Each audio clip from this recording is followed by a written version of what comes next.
Ladies and gentlemen, the Secretary of State and the Secretary of Defense of the United States, accompanied by the Minister for Foreign Affairs and the Minister for Defense of Australia.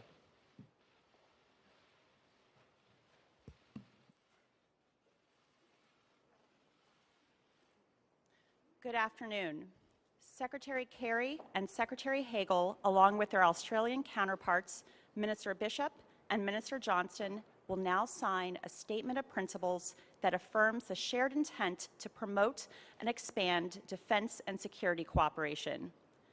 Furthering their mutual commitment to a stable and peaceful Asia-Pacific and Indian Ocean region, the United States and Australia intend to develop the agreements necessary to accomplish the common vision for the force posture initiatives that were jointly announced by the President of the United States and the Prime Minister of Australia in November of 2011.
Well, good afternoon. I'm delighted to welcome Foreign Minister Bishop and Defense Minister Johnston to Washington for what has been a very productive Australia-United States ministerial meeting, or AUSMIN as we call it for short.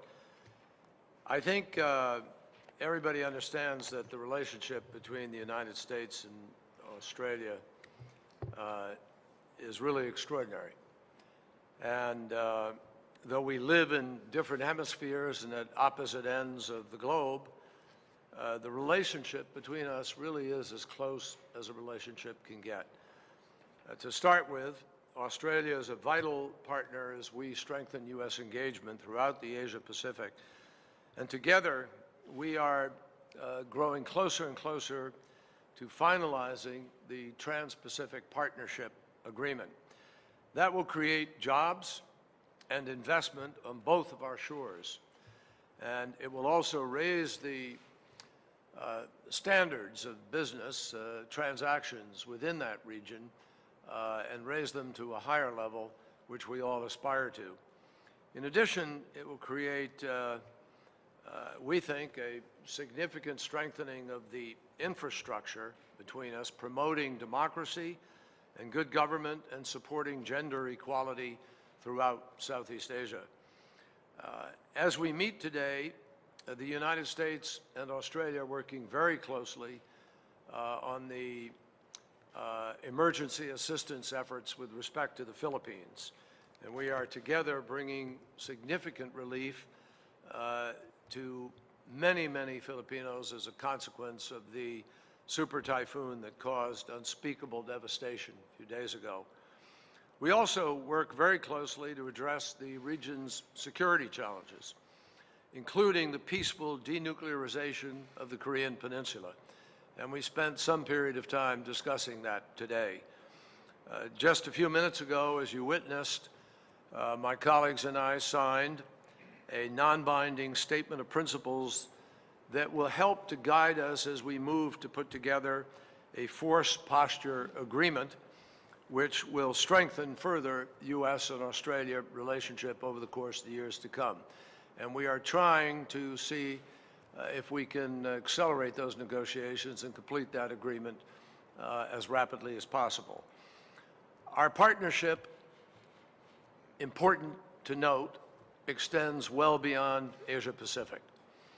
In September, I sat in the chamber of the U.S. Security Council to join the global community in putting an end to the appalling use of chemical weapons in Syria. Australia held the rotating presidency of the Security Council that particular month, and as we signed that resolution, I was particularly proud to look to my left and see where Ambassador Gary Quinlan was sitting, to be able to thank Australia for its leadership of the Security Council during that important period of time. Today, we discussed our shared efforts to reach a political solution with respect to the conflict in Syria. We both share the goal of realizing a peaceful resolution, not just for the Syrian conflict through the Geneva discussions, but also for the long-standing conflict between Israelis and Palestinians, and our efforts, all of us, to try to reach a constructive and acceptable agreement with respect to the threat of a nuclear weapon in Iran. We agreed on each of these that diplomacy is always the preferred approach, and that it's important to exhaust the remedies and possibilities of diplomacy. We have the best chance we've had in a decade, we believe, to halt progress and roll back Iran's program. And I made clear to our friends from Australia, as I have made clear to my former colleagues in meetings on Capitol Hill over this last week, we will not allow this agreement, should it be reached, and I say should it be reached, to buy time or to allow for the acceptance of an agreement that does not properly address our core fundamental concerns. In the Asia-Pacific, the Middle East, and around the world, the U.S.-Australia partnership contributes significantly to our mutual goal of our search for peace and stability and security on a broader basis. This is, I think, for all of us, our first OSMIN, certainly my first as Secretary of State. I've had the really good fortune to work with our friends from Australia over the years as a United States Senator, as Chairman of the Foreign Relations Committee, and I worked very closely with my Australian counterparts on a wide range of issues over that period of time. And when Secretary Hagel and I served in Vietnam, both of us remember well that we fought alongside our Australian brothers. In fact, American and Australian men and women have fought together in every major conflict since World War I. And this morning, Secretary Hagel and I joined Foreign Minister Bishop and Defense Minister Johnston for a moving ceremony at Arlington National Cemetery. There, we honored together the enormous sacrifice that our nations have endured together, and we also paid tribute to our shared efforts now in Afghanistan and elsewhere to promote democracy and peace. These sacrifices between our countries continue even to this day. And now we honor the remarkable service of all of our men and women in uniform, and we reconfirm and restate our commitment to completing the transfer of security responsibility to the Afghan National Security Forces by the end of 2014. I'm pleased to say that in a series of conversations with President Karzai in the course of this morning, even interrupting some of our conversations, that we reached an agreement as to the final language of the bilateral security agreement that will be placed before the Loya Jirga tomorrow. Now,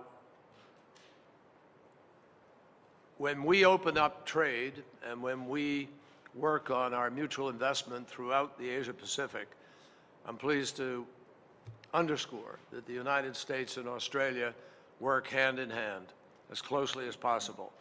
When we're providing relief to nations in need, our two nations are side by side.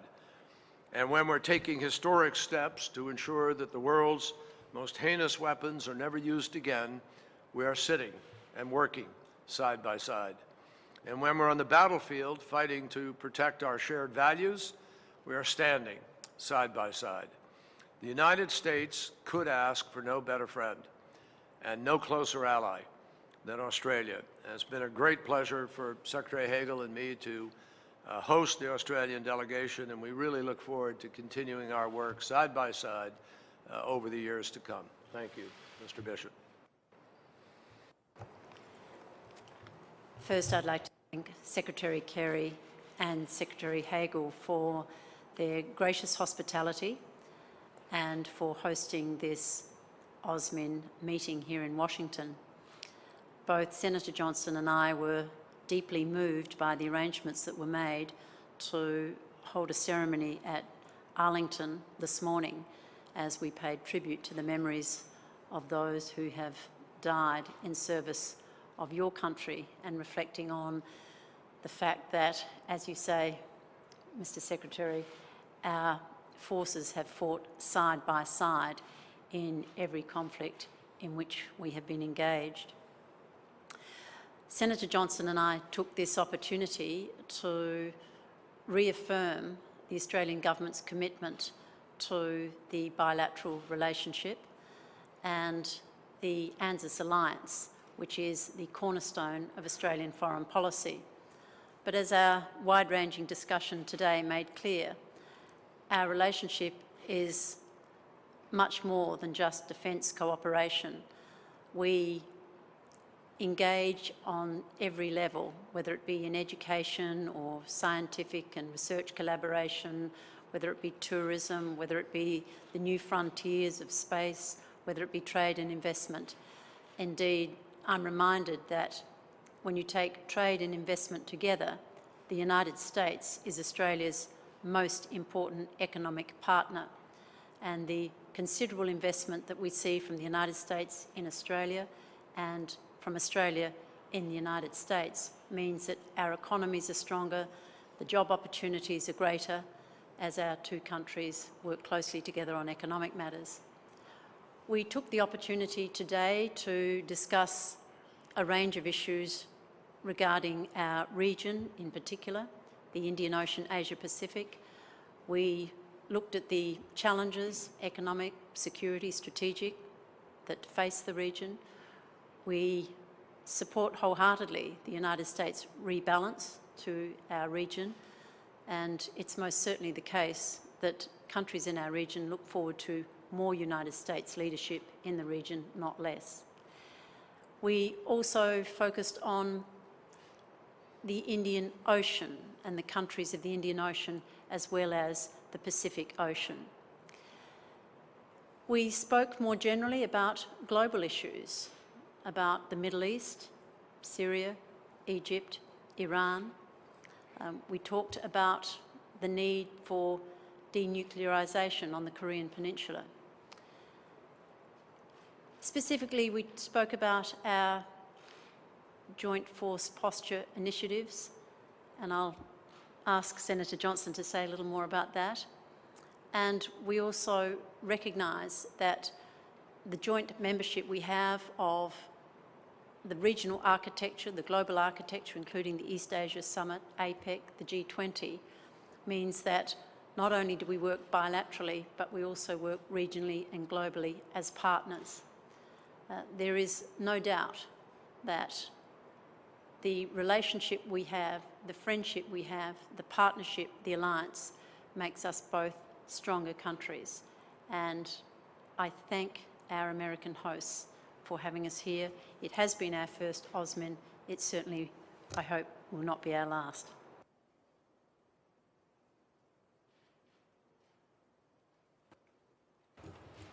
Secretary Kerry, thank you. Good afternoon. I very much appreciated the opportunity to host with Secretary Kerry our friends from Australia, Mr. Bishop, Mr. Johnston. For me, it also was a personal privilege. As Secretary Kerry noted, John and I served together in Vietnam with many Australians. I, as John, served in the United States Senate and worked closely with our friends in Australia during those times and visited Australia a number of times. My father served in the South Pacific, including Australia during World War II, and I celebrated my 22nd birthday in Sydney, Australia. So I'm particularly personally grateful for this opportunity to participate in our consultations today. OSMAN, as has been noted, is really quite a unique forum that demonstrates how much the United States values its close relationship with Australia and the continued vitality of this important alliance. Today's meeting reflected not only the breadth of cooperation between our two countries, two old and good friends, but also the deep bonds we share, bonds of shared values, shared interests, and shared history.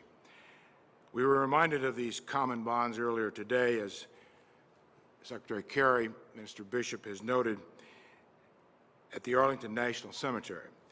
Australians and Americans have fought side by side in every major conflict over the last 100 years and over this last decade. Australia has been the largest non-NATO troop contributor to the war in Afghanistan. The American people are grateful to the Australians for Australia's continued commitment to that effort, and we deeply respect the great sacrifices made by the Australian Defence Forces. Today we discussed America's Force Posture Initiative with Australia. That force posture was announced during President Obama's trip to Canberra 2 years ago. These initiatives remain on track. 2 companies of Marines have rotated through Darwin, and we have increased exercises between our air forces. Next year, our Marine rotational force near Darwin will expand to 1,100 Marines. We reaffirm plans for this rotating force to grow. These ongoing rotational deployments to Australia are important to making the U.S. military presence in Asia-Pacific more geographically distributed, operationally resilient, and also politically sustainable. Our relationships in the South Pacific are historic. The rebalance to the Pacific-Asia area that the President announced 2 years ago are based on our common interests with the nations of Asia-Pacific, trade, commerce, culture, education, stability, security. They'll also help strengthen our capacity and the capacity of our partners in the region, like humanitarian assistance disaster relief efforts currently underway, as Secretary Kerry noted, in the Philippines. The United States and Australia are working side by side in support of the people of the Philippines. As we continue to implement our force posture initiatives with Australia, we also agreed today on a statement of principles that we just signed that will ensure these efforts are closely aligned with both our nation's shared regional security objectives and our future. Negotiations will begin next month on a binding agreement that will govern these force posture initiatives and further defense cooperation. As we adapt our alliance to an evolving security environment, we are also focused on new challenges, including those in space and cyber. We will continue to work closely together on the full range of cyber threats. We also are continuing to implement previous agreements to expand our situational awareness in space. Earlier today, Defense Minister Johnston and I signed an agreement to relocate a unique advanced space surveillance telescope to Western Australia. This telescope provides highly accurate detection, tracking, and identification of deep space objects and will further strengthen our existing space cooperation. All of these steps are helping strengthen our alliance as we continue to work together to face the challenges and opportunities of this new century. It has been an honor, again, to join Secretary Kerry in hosting Foreign Minister Bishop and Defense Minister Johnston and the Australian delegation, and we thank the delegation. Their ambassador to Washington, D.C., their former ambassador, General Hurley, and the rest of their very distinguished delegation. I look forward to continue working with all of them to advance our common interests, as I do with our partners in the Pacific Asia region. And I know I speak for General Dempsey, Chairman of the Joint Chiefs of Staff. Admiral Locklear was here with us this morning, as other leaders of the defense institution. We look forward to advancing our common interests and our friendships in a more secure and prosperous future for both our nations. Thank you very much.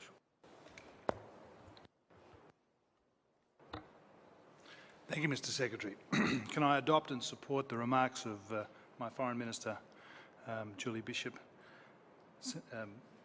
Secretary Kerry and Secretary Hagel? Today is the third occasion I've had the opportunity to discuss Australia's defence relationship with the United States with Secretary Hagel, and I thank him for his leadership and his friendship on this very important subject to my country. I also thanked him during the course of the meetings for not just his leadership, but for the leadership of his senior commanders, General Dempsey, General Breedlove, Supreme Allied Commander in Europe, General Dunford, ISAF Commander, and of course in the Pacific, Admiral Locklear. The leadership that is shown by the United States here and more broadly in our engagements across the world, and obviously Afghanistan is a very important engagement for Australia, is simply splendid. And I thank him and I thank the United States for that. This is, of course, the first AUSMIN for all of us. It has been, may I say, a very successful exchange. And I trust that Secretary Hagel feels, as I do, that he can ring me at any time on any subject as a friend, and we can discuss important relationship matters as we bring Marines to Darwin, as we further explore interrelationships, interoperability, and the vast number of contacts and technical operations we conduct together into the future. This is Australia's most important strategic alliance. The friendship and the demeanour by which we have conducted this has been a very effective, productive and also a very happy relationship in frankly discussing all of the issues that we both consider to be very important.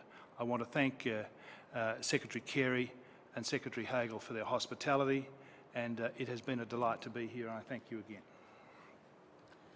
The first question will be from Jill Doherty of CNN. Thank you, Secretary Kerry. Thank you. I wanted to, you mentioned that you've reached agreement on the final language for the BSA, the security agreement between the United States and Australia. I wanted to ask you if you could clear up some of the confusion about this issue of a letter to be issued by the United States. We believe that that was your idea, and perhaps you can enlighten us. Some of the words that have been used are appropriate assurances, express regret. Susan Rice says there's no apology. So is this, if it's not an apology to the Afghans, what is it? Who would sign such a letter? And why is it necessary? And then also, if there's anything that you could add about the details of this agreement, how long, especially how long U.S. forces would remain in Afghanistan. Thank you. Jill, thank you. First of all, let me comment that I can't help but look out from this table with the four of us sitting here and see our two delegations facing each other, and I feel like we're judges looking at a tag team wrestling match or a dance contest or something. You know, General Dempsey versus General Hurley now. You know, we'll score you. A diversion. I don't know where this idea, I honestly don't know where the idea of an apology started, because I think someone in the chain of press or something said something to somebody over there, not here. But let me be clear. President Karzai didn't ask for an apology. There was no discussion of an apology. There is no, I mean, it's just not even on the table. He didn't ask for it. We're not discussing it.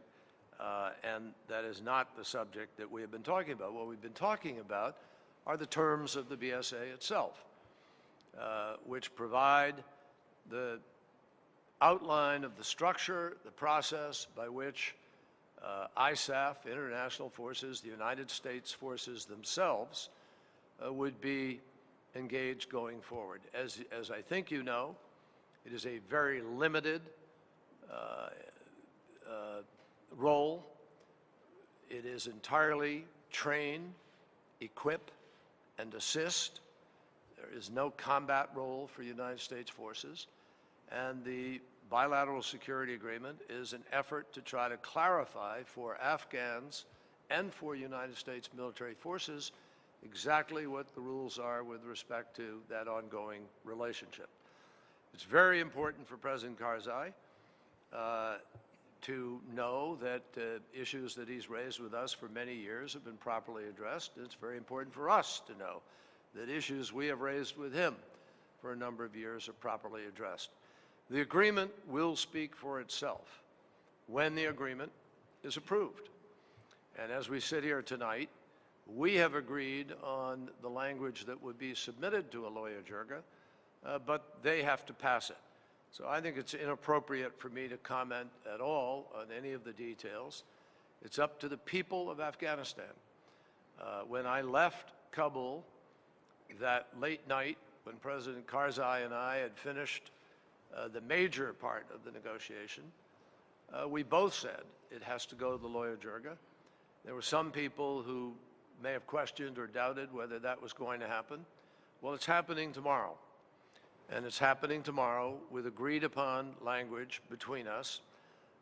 And I think it's up to President Karzai to speak to the lawyer jirga, its process, and how it will work and what the results will be.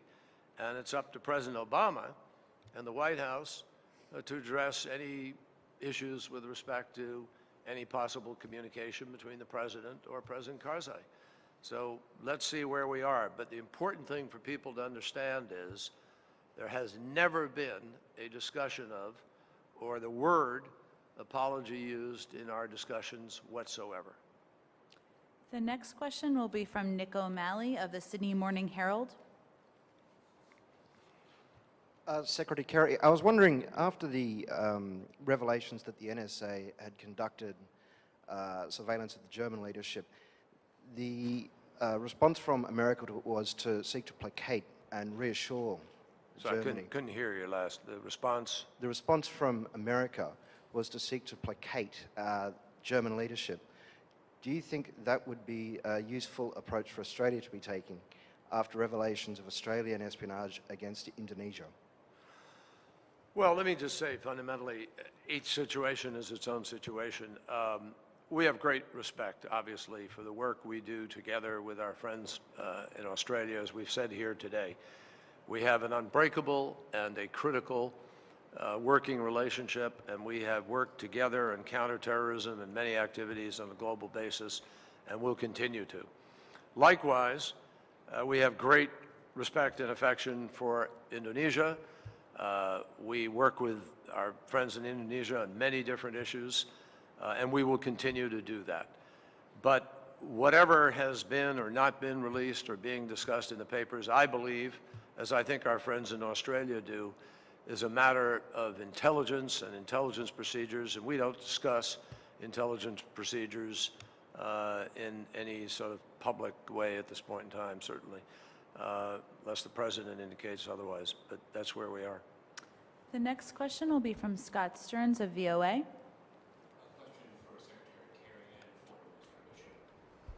Understand where the international community is on Iran's right to enrich uranium regarding the NPT.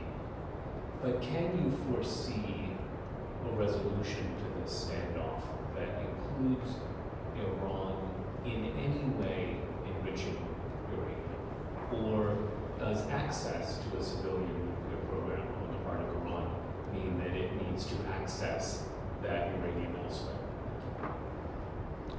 Well, given that there is no stated right within the NPT, which we have reaffirmed again and again with respect to enrichment, whatever a country decides or doesn't decide to do or is allowed to do and permitted under the rules depends on a negotiation, depends on a process.